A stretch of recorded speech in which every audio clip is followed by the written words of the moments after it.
गाना देखे खातिर हमार चैनल के सब्सक्राइब करी और बेल आइकन के जरूर दबाई।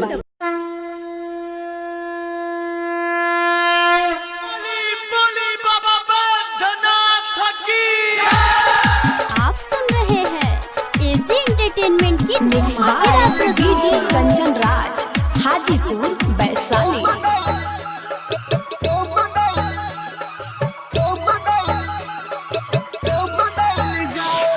कैसे आई हम बाबा धाम, जल भरे में डूब गइल जान, उहे तारल पहचान, जल भरे में डूब गइल जान,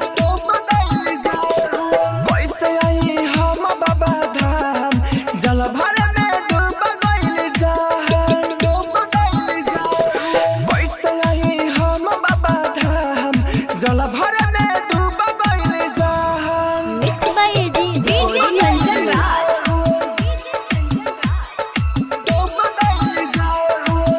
चौक चौसीमा वैशाली।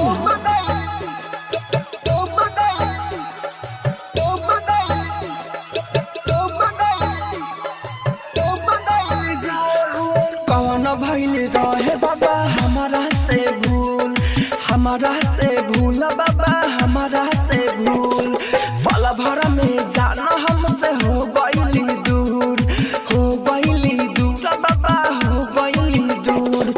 कौन भइल रहे बाबा हमारा से भूल, हमारा से भूल बाबा हमारा से भूल, पल भर में जान हमसे हो गइली दूर, हो गइली दूर बाबा हो गइली दूर।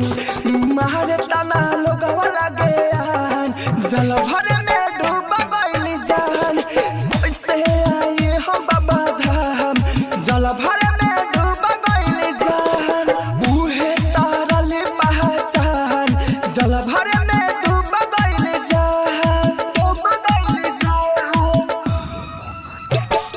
DJ Kanchan Raj, mix by AG recording studio, new Chowk Chausima Vaishali.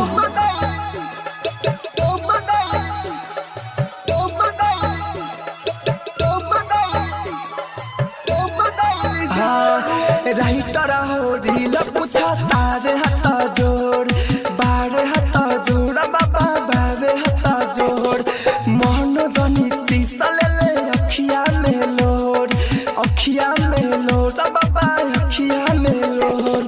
Writer हो ढील पूछा तारे हाथ जोड़, बारे हाथ जोड़ बाबा बाबे हाथ जोड़, मोहन जनी तीसल ले अखिया में लोड, अखिया में लोड बाबा अखिया में लोड। राहुल करेल बखान, जल भरे में डूब गइल जान, कैसे आई हम बाबा धाम, जल भरे में डूब गइल जान, उहे तारल पहचान, जल भरे में डूब गइल जान। एजी रिकॉर्डिंग स्टूडियो, रोशनपुर सपहा।